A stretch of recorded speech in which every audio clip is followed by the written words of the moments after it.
Salut la compagnie! Bienvenue dans Cogito Ergo Sum, le podcast qui cherche à décrypter les ingrédients d'une expérience utilisateur mémorable. Moi c'est Margot, je contribue à créer des expériences utilisateurs fluides et intuitives sur des logiciels, portails web ou applis mobiles depuis 2014. À travers ce podcast, j'ai envie de m'inspirer des expériences des autres. Je suis convaincue qu'il y a plein de points communs dans la création d'expériences utilisateurs, quel que soit le domaine. La prof qui prépare son TP pour ses élèves, le restaurateur qui travaille son concept de restaurant, ou les parents enjoués qui préparent le goûter d'anniversaire de leur enfant. C'est ce qu'on va explorer dans ce podcast. Quelle est la secret sauce des porteurs de projets qui ont réussi à créer une expérience utilisateur mémorable? Cet épisode est la suite d'un échange initié dans un épisode précédent que je vous recommande d'écouter avant de débuter celui-ci. Embarquez avec nous dans la suite de cette discussion pour en apprendre plus sur ce sujet passionnant. Moi, j'aime bien quand la recherche rencontre la vie réelle. Ouais. Parce que je pense que le chercheur ne doit pas rester... il est là, il n'a pas d'objectif, lui. Je veux dire, dans son métier, il n'est pas payé pour trouver des applications de son travail. Mais il doit quand même regarder sa recherche aussi pour ce qu'elle peut, la façon dont elle peut améliorer la vie aujourd'hui des gens. Donc, il me semble que c'est important d'avoir cette sortie aussi sur la société civile. Oui, bien sûr, ouais. Voilà. C'est sûr. En fait, si on réfléchit bien, c'est aussi les impôts des gens qui payent le salaire des chercheurs. Donc... Oui, complètement. Ouais, pour moi, ça fait vraiment sens que la recherche s'ouvre, s'ouvre, c'est pas qu'elle est fermée, hein, mais qu'elle soit ouverte plutôt et surtout sur le grand public. Fait, je trouve que c'est un joli projet d'améliorer les choses qu'on utilise tous les jours sur la base de nos connaissances qui s'améliorent aussi sur le fonctionnement du cerveau. Donc, alors, parfois, c'est un peu perverti.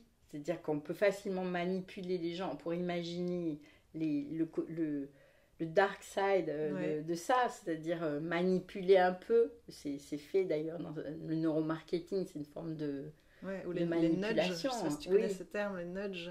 Nudge, non? Nudge, c'est tout ce qui est... je connais pas la définition précise, mais l'idée, c'est justement de la manipulation gentille, entre guillemets, pour influencer les comportements. Un exemple typique qu'on entend souvent, c'est dans des toilettes publiques, des hommes, il y avait de l'urine un peu partout, et donc, je sais pas où ça a été fait, des gens ont dessiné une mouche au fond de l'urinoir ou de la cuvette, et comme ça, les hommes sont mis à viser vraiment la mouche, et du coup, ça allait moins de partout. Donc voilà, c'est de l'influence ça, c'est plutôt positif. Oui, bien sûr, ouais. L'idée du nudge, c'est que ça reste positif pour aller dans un comportement souhaitable pour la société. Mais c'est quand même de l'influence, de la manipulation, quoi. Oui, mais dans ce sens-là, ça va. Pas... Oui, on n'est pas encore dans le mais dark c'est vrai side. que dans le neuromarketing, il y a beaucoup de choses qui permettent de manipuler les gens, de faire que dans un supermarché... on choisisse plutôt tel produit que tel autre. C'est par exemple les pains de mie. On s'est aperçu que plus l'emballage du pain de mie est doux au toucher, et plus il rencontre du succès. Donc ils sont mis à faire des emballages de pain de mie qui ne craquent plus, qui sont plutôt soft. Ok, je savais pas. Il y a des tas de trucs comme ça qui sont basés sur... Il y a des expériences de simulation, des gens qui travaillent sur la simulation de choix dans des rayons de supermarché. Hein, donc, c'est facile à faire en réalité virtuelle. Donc, je pense que en situation physique, il y a aussi des supermarchés expérimentaux, mais il y a aussi, rien qu'en réalité virtuelle, il y a des choses qui sont... Beaucoup de choses, Tu regardes où le regard se pose aussi, l'analyse de où le regard se pose. Oui. J'ai interviewé une ancienne de l'école doctorale, d'ailleurs, Charlotte Roland, je ne sais pas si tu vois qui c'est. Charlotte Roland, non. Elle a fondé sa société, je vais y arriver, qui s'appelle New Brain, et elle fait de l'évaluation de produits. Alors, pas des choses en amont comme ça, je crois pas, mais plutôt de l'évaluation. Elle travaille plutôt dans le luxe et les cosmétiques, et elle fait de l'évaluation, par exemple, entre 2 rouges à lèvres, comment ils sont perçus, en fonction de est-ce que quand on tourne, est-ce qu'il y a un frein, est-ce que c'est fluide ou pas fluide, la qualité perçue, toutes ces choses-là. C'est assez intéressant. Je l'ai interviewé, c'est pas l'épisode précédent, mais celui d'encore avant. D'accord. Si tu veux aller écouter, c'est vachement intéressant. Ça m'intéresse beaucoup, ça. Et je reviens juste un tout petit peu sur ce que tu disais là sur les questions que tu poses au musée. Est-ce que les gens ils sont venus de force traîner ou est-ce qu'ils sont volontaires, etc. Et je me demande, du coup tu n'as pas encore les résultats, mais tu auras peut-être un avis, une hypothèse là-dessus, sur l'impact de l'attente finalement qu'on peut avoir. Typiquement, si je prends l'exemple du musée, d'un côté, celui qui a été traîné, peut-être il est un peu de mauvaise humeur, donc il est peut-être moins enclin à mémoriser des choses. Mais si l'expérience elle est vraiment chouette, alors qu'il s'attendait à rien parce qu'il n'avait pas envie de venir, peut-être que ce sera encore mieux que quelqu'un qui y allait super motivé, qui s'attendait à quelque chose de super, puis finalement c'est peut-être un tout petit peu en dessous de ses attentes. C'est ce qui ressort quand même des entretiens, c'est-à-dire que on fait des entretiens à la sortie de la visite, et souvent les gens disent j'attendais rien vraiment de particulier, et là j'ai été agréablement surpris. Donc tu peux avoir ça. Ou alors tu peux avoir quelqu'un qui te dit moi je suis un spécialiste de cette période, je m'attendais quand même à plus de contenu, et là c'est une expo qui est vraiment faite pour les débutants. Ouais. D'accord. Donc c'est vrai que en fait on s'aperçoit aussi que les affiches des expos, sur les 2 expos où on a travaillé, on a travaillé même sur 3 expos temporaires, l'affiche a aussi créé une attente. Ah oui. Par exemple, sur la dernière affiche de l'expo qui est actuellement, c'est des Lego. Donc c'est une expo effectivement qui mélange des objets patrimoniaux avec des reconstitutions très précises en Lego. De situations de la vie à l'époque de la Gaule. Et en fait, c'est un mélange. Il y a des gens qui viennent pour les Lego, puis il y a des gens qui viennent pour justement l'Empire romain, les connaissances. Et ils peuvent être déçus tous les deux, parce que c'est un mélange des deux. Oui. Donc il n'y a pas tant de Lego que ça. Voilà, on ne va pas jouer avec des Lego. Oui. Enfin, on peut jouer avec des Lego à la fin de l'expo, mais ce n'est pas l'objectif de l'expo. Okay. Mais, et donc, on peut avoir des réactions. C'est vrai que l'attente, c'est pour ça que j'en ai parlé au début, l'attente vis-à-vis d'une expo, d'un objet de culture, vis-à-vis d'un logiciel, elle crée la situation de départ. Ouais. Et ça peut aller dans les 2 sens. Si l'attente est très haute et qu'elle n'est pas satisfaite, ça peut être presque même pire que s'il n'y avait pas d'attente et qu'on a un tout petit peu élevé la satisfaction. Ouais. Donc ça, c'est aussi important de savoir quelles sont les attentes. Et de les maîtriser, si on peut, du coup, donc avec la communication, tu parles de la fiche, mais dans un logiciel, il y a aussi toute une com qui va derrière. On vend un truc, il faut pas le survendre, et il faut en même temps donner aux gens envie d'y aller. qui sont intéressés par le produit, envie d'y aller. Voilà. Ouais, c'est tout un donc même les premiers... C'est pour ça que je disais l'expérience waouh au début. Ça peut être quelque chose qui satisfait l'attente au début. Il faut ensuite que ça dure. Pour un logiciel, il faut que ça dure. Pour une expo, c'est pas très grave. Parce qu'en fait, très honnêtement, pour un musée, ce qui compte, c'est que les gens, quand ils sortent, ils soient contents et qu'ils en parlent autour d'eux pour que ça fasse venir d'autres visiteurs musées. Mais il y a très peu de gens qui vont retourner voir la même expo. Oui. C'est assez rare. Ou alors, ils ont été vraiment enthousiasmés, ils vont amener d'autres gens avec eux. Mais on a quand même assez peu de double visite. Par contre, ça leur dira, ah bah oui, ce musée, je ne savais pas, mais il fait des expos temporaires qui sont vraiment intéressantes. Il faudra que une nouvelle expo. Pour une application, c'est différent. Il faut que ça dure dans le temps quand même. Oui, il faut que la personne elle-même revienne. Donc, il faut que la personne elle-même revienne. Et pour qu'elle revienne, il faut qu'elle trouve à chaque fois un peu plus. Ouais. Mais moi, j'avais bossé pendant ma thèse sur cette notion d'erreur de prédiction. Mhm. Et j'ai l'impression que c'est ça dont on parle là, en fait, la différence entre ce qu'on s'imagine, l'attente qu'on a et la réalité. Mhm. Alors, dans ma tête, c'était dans un contexte qui n'a rien à voir du tout, mais il y avait une attente. Et des fois, on avait maîtrisé le protocole pour que des fois, l'attente était... rencontre l'objet, enfin, ce qui se passe. Et puis des fois, non. Ouais. Et on mesurait en EEG, en électroencéphalographie, différentes ondes, et notamment une onde qui était liée dont l'amplitude était corrélée à cette erreur de prédiction. Et on voyait vraiment un effet en fonction le comportement qui changeait derrière, en fait, quand il y avait cette erreur. Si elle était très ample, parce qu'il y avait une grosse surprise de la part de la personne, il y avait plus de chances qu'il se concentre un peu plus derrière pour réussir la tâche. En fait, c'était une tâche, quand c'est une erreur, c'était signe qu'il ne s'était pas assez concentré. En tout cas, c'est ce qu'on lui faisait croire. Et du coup, je me dis, oui, il y a peut-être quelque chose qu'on peut exploiter par rapport à ça, comme on le disait, là, d'essayer d'avoir une bonne surprise, finalement. Oui.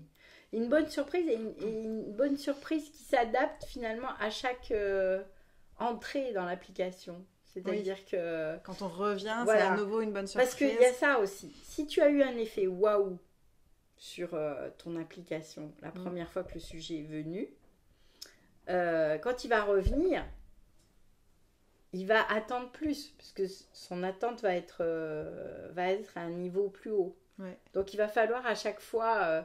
Donc il faut un effet waouh, mais il faut un effet waouh qui se découvre, qui se dévoile au fil du temps, en fait.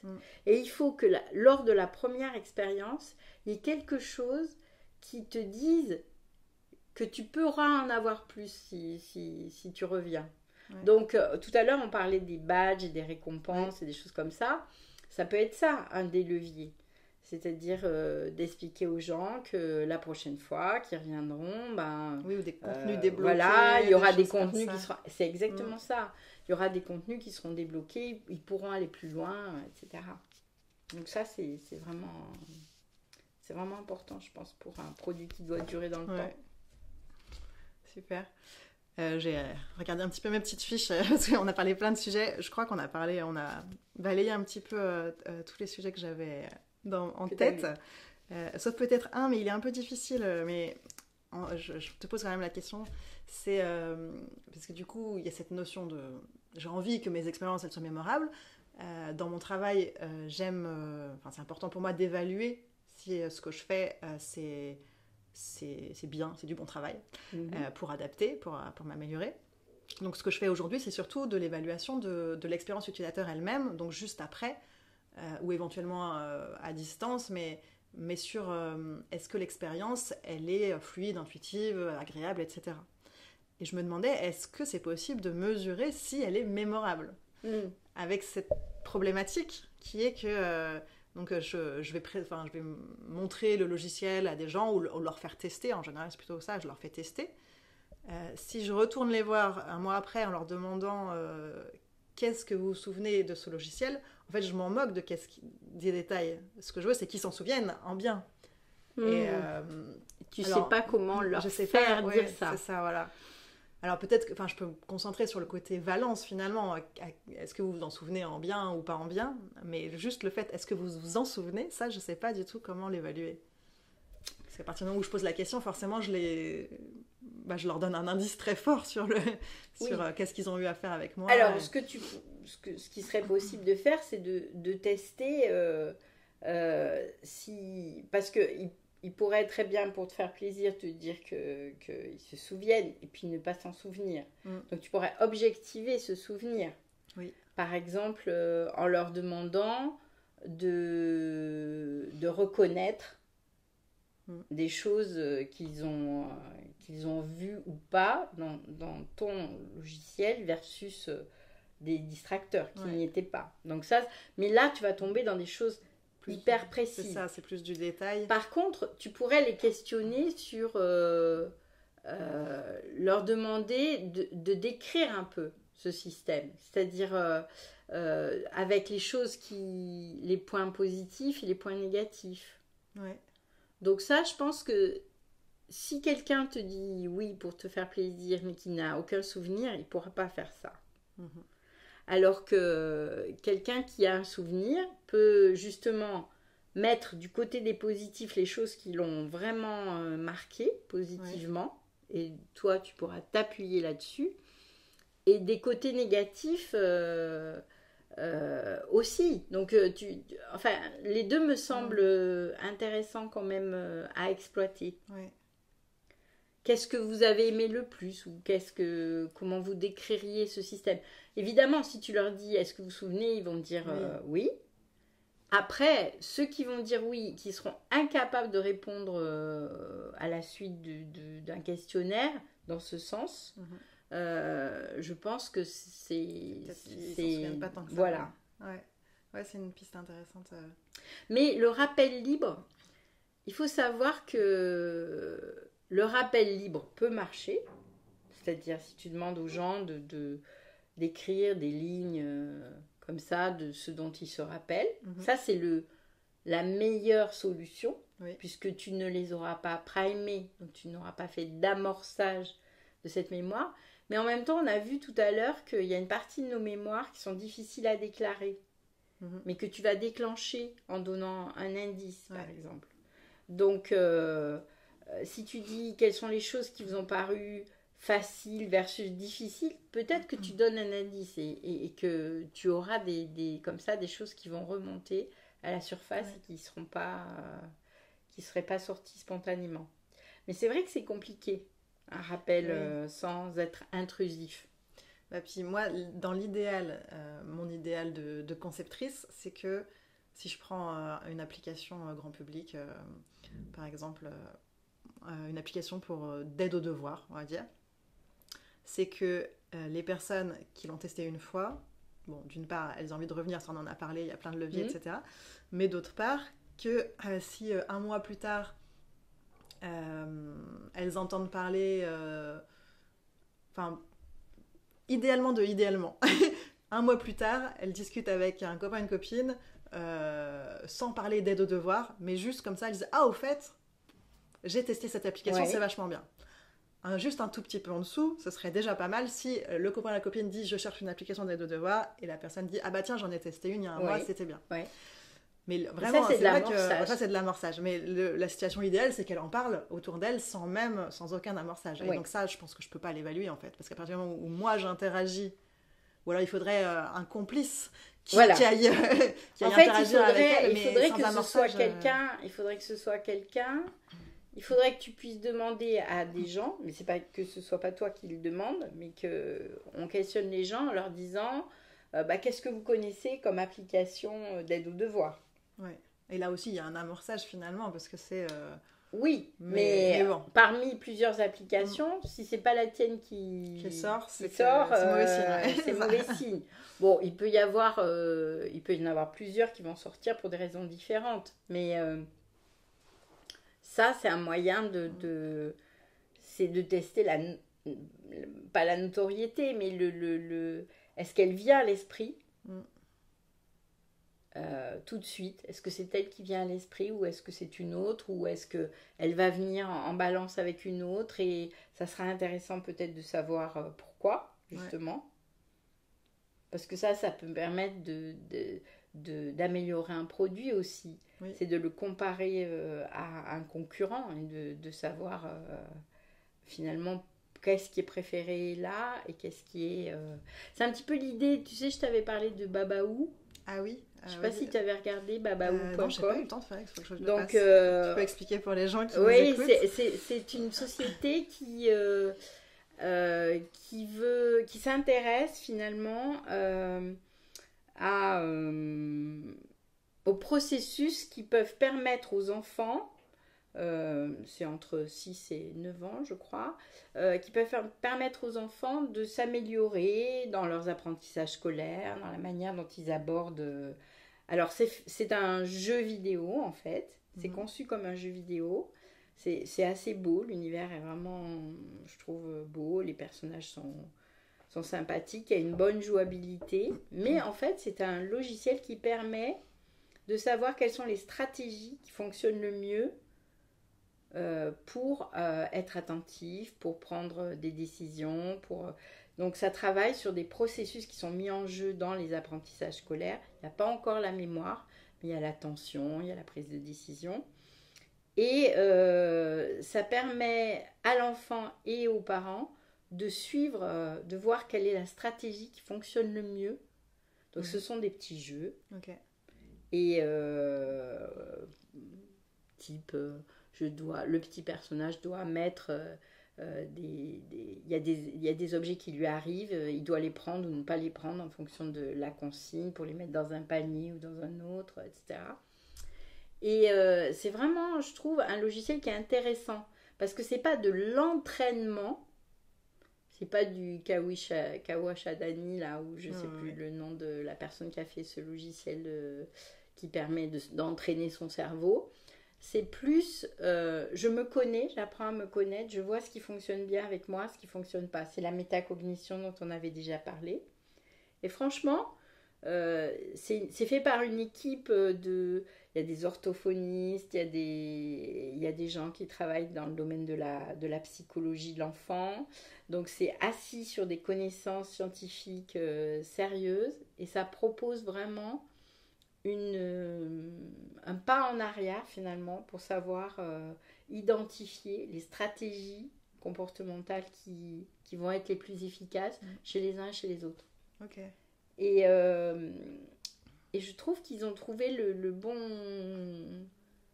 Enfin, moi, je pense que c'est un produit qui peut marcher. C'est un produit qui est en développement depuis 5 ou 6 ans. Ok.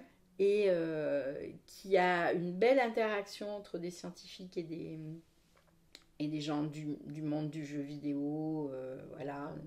Et c'est assez chouette comme... j'allais voir vraiment. J'ai pas d'intérêt dans la boîte, mais je les ai accueillis dans le GDR dans un symposium. Ils avaient proposé un symposium autour des apprentissages justement scolaires et tout ça. Et c'était vraiment intéressant. Okay. Si tu peux jeter un œil, je serais contente d'avoir ton avis. Ok. Puis je mettrai le lien en description pour les gens qui nous écoutent. Voilà. Écoute, on s'approche de la fin. Si j'essaie de résumer, mais n'hésite pas à compléter. Il y a plein de leviers finalement pour aider pour rendre une expérience utilisateur mémorable. Qui ressortent le plus quand même, ça va être cette notion de surprise, de jouer sur finalement les contrastes avec ce qu'on connaît déjà. Donc finalement, en fait, j'ai pensé à un moment, cette surprise, ça peut juste être, ce que je disais au début, c'est juste fluide et intuitif. Si toutes tes expériences précédentes avec des services équivalents, c'était l'enfer, juste fluide et intuitif, c'est déjà génial en fait. Tout à fait. J'ai jamais répondu à la question que je vais te poser juste après, que c'est quoi pour moi une expérience utilisateur mémorable. C'est mon podcast, j'y réponds pas, mais en fait, quand j'ai créé le podcast, j'ai pensé à un service que j'utilise pour faire la déclaration de ma nounou. Oui. En fait, par défaut, il n'y a rien qui existe. Si, il y a un truc qui existe, ça s'appelle page emploi. C'est horrible pour calculer les congés, etc. Oui. En fait, on attend de nous, parents employeurs, d'avoir les compétences d'un employeur en termes de calcul. Les déclarations d'URSSAF voilà, et des choses comme ça. Calcul de congés, tous ces trucs-là, c'est hyper compliqué et on doit le faire, on doit savoir ça. Et en fait, il y a un service qui est payant et on remplit juste des cases tous les jours. Cette semaine, mon enfant était en horaire normal comme prévu, 8h, 18h tous les jours. Pouf, j'ai un clic à faire. C'est rempli pour la semaine. S'il y a une petite différence, aujourd'hui, je l'ai emmené un peu plus tôt parce que j'avais besoin pour le boulot, 1 heure sup payée, etc. Et en fait, il te calcule tout lui-même. Il te fait même une capture d'écran de la page emploi, le truc horrible là, où c'est rempli dedans, tu n'as plus qu'à recopier les chiffres. Mais c'est un tel soulagement depuis que j'utilise ce service, parce que ça a créé même des conflits avec la toute première nounou qu'on avait eue pour mon fils à l'époque, parce qu'on n'était pas d'accord sur les congés, on se comprenait pas bien, etc. Et en fait, depuis qu'on est passé à ça, c'est un soulagement de fou. C'est fluide. C'est fluide. C'est juste fluide et intuitif. Il n'y a pas de nouveauté. C'est juste parfaitement fluide. Bah, la nouveauté, c'est que C'est ça, tu voilà. t'embêtes C'est pas. ça, exactement. La nouveauté, Donc, c'est la nouveauté, c'est ça. en contraste avec l'expérience de base qui est Oui, horrible. Et ben là, c'est juste bien, quoi. C'est-à-dire, tu fais la même chose, mais c'est fluide. Exactement. Et ça, c'est une nouveauté. Et puis ça me fait gagner du temps aussi parce qu'on se Mm. prenait la tête, on calculait nous-mêmes avec un vieux fichier Excel pour essayer de ne pas se tromper. On y passait beaucoup de temps, alors que là, en 2-3 clics, c'est fini, quoi. Donc voilà, cette notion de nouveauté par contraste à ce qu'on connaît, ça, je pense que c'est vraiment quelque chose d'important à garder en tête. Et puis, essayer de générer une émotion positive, une récompense, qu'elle soit, on a parlé d'intrinsèque, d'extrinsèque, donc en termes de motivation, de j'apprends, je m'améliore, etc. Ou en termes plus extrinsèques, j'ai des récompenses, des badges, des contenus qui s'ouvrent, des récompenses sociales. C'est plein de... Il y a ton GPS qui s'est mis en route.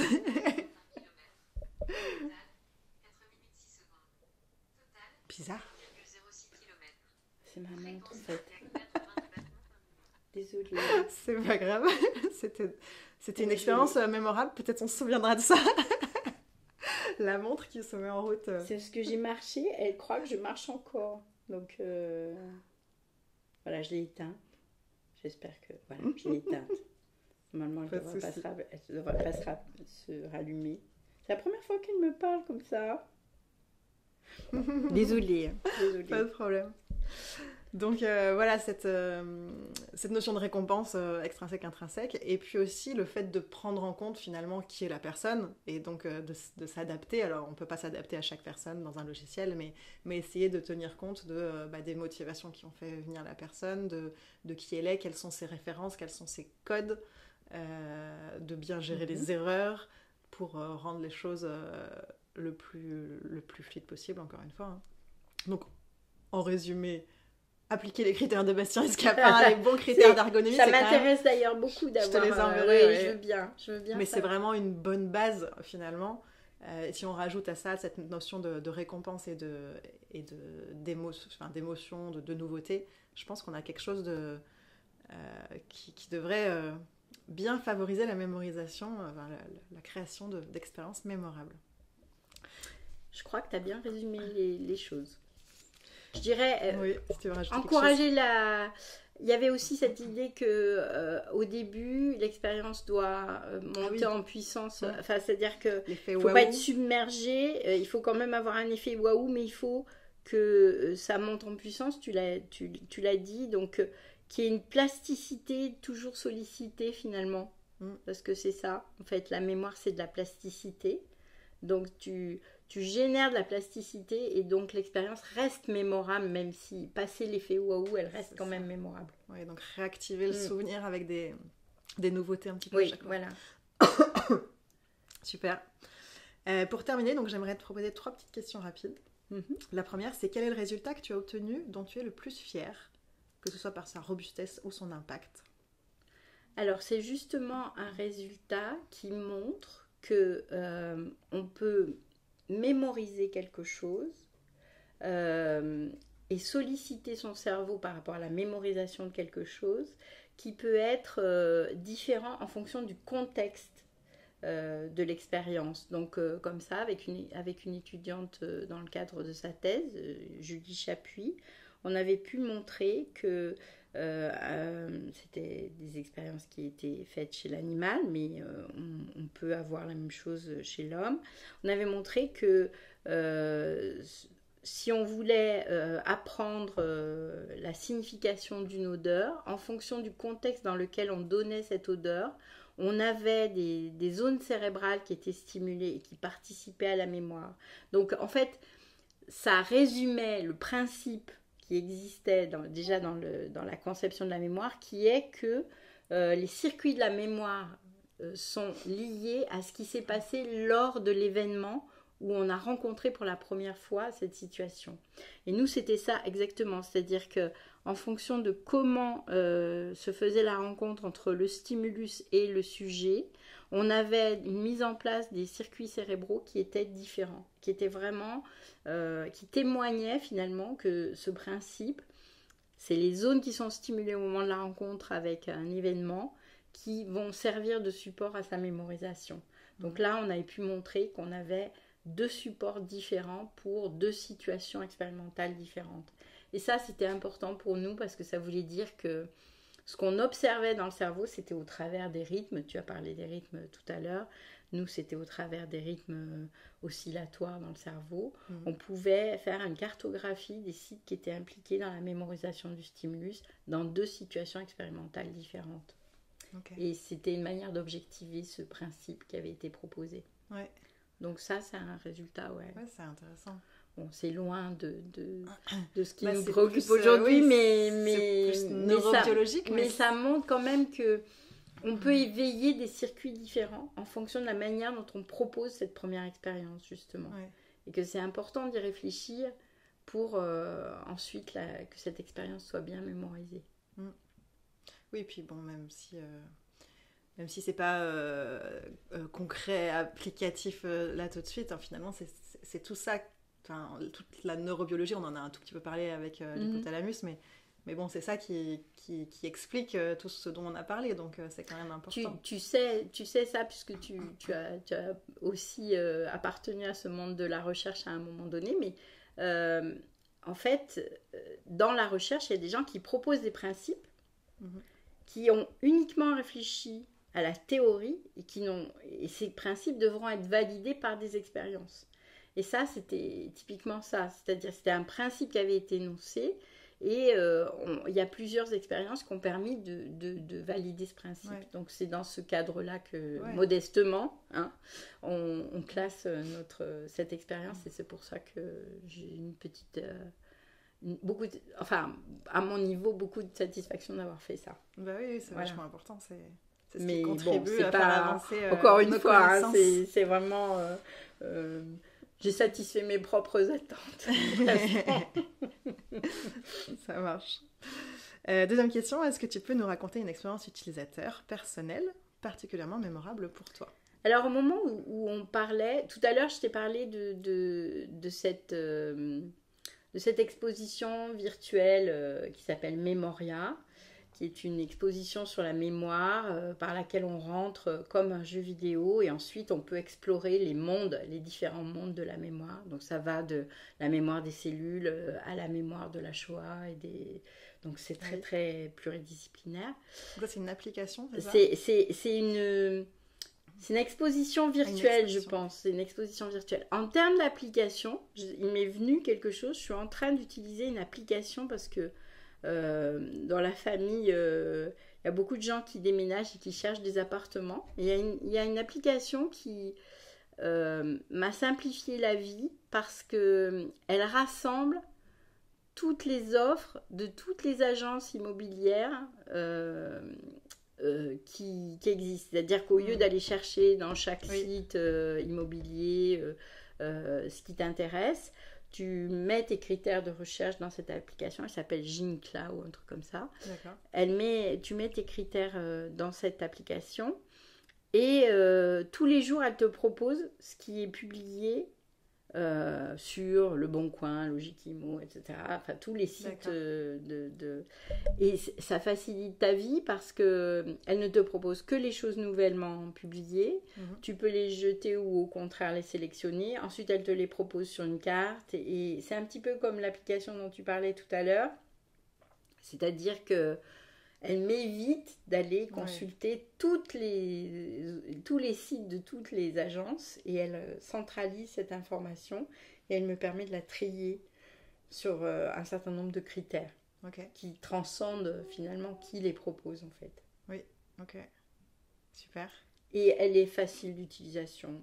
Et on peut toujours ensuite aller avoir plus d'informations en allant sur le site partenaire finalement de cette application. Je suppose que ça fonctionne comme ça. Ok, donc c'est bien pensé, ça te rend service. C'est bien pensé, ça me rend service. On y rentre très facilement et ça fait gagner du temps. Courbe d'apprentissage très rapide. Voilà. Okay. Et je sais de mieux en mieux la maîtriser aussi, mais elle n'est pas très compliquée à maîtriser. Mais je sais de mieux en mieux la maîtriser, donc elle me fait vraiment gagner du temps. Tous les matins, j'ai un petit... Oui, puis là, la récompense, c'est directement d'avoir tes annonces qui pop tous les jours. Exactement. Okay. Et exactement ce que je cherche. Ouais. Voilà. Qui tombent pas à côté, Ouais. Ok. Et pour le mot de la fin, qui est-ce que tu aimerais écouter au micro de ce podcast? Alors, je trouve que ça serait intéressant d'avoir justement soit... je pensais, tout à l'heure on en parlait en off, moi je pensais à Jean-Philippe Lachaud, que tu connais aussi un petit peu, qui travaille sur l'attention, la concentration.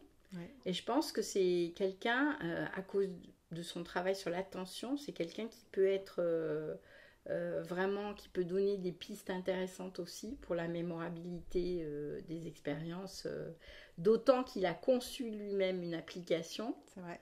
Qui permet justement aux enfants de travailler leur processus attentionnel. Donc je pense qu'il a dû aussi, par essai et erreur, peut-être se confronter à des choses qui ont marché et d'autres qui n'étaient pas satisfaisantes. C'est maintenant une application qui est utilisée dans toute la France par les professeurs des écoles. Et donc je pense que c'est un bon indice de réussite de cette application. Donc je pensais à lui ou à des gens qui sont spécialistes de la métacognition. Où finalement dans une application on prend en compte la manière de fonctionner des publics et on en tient compte pour concevoir l'application.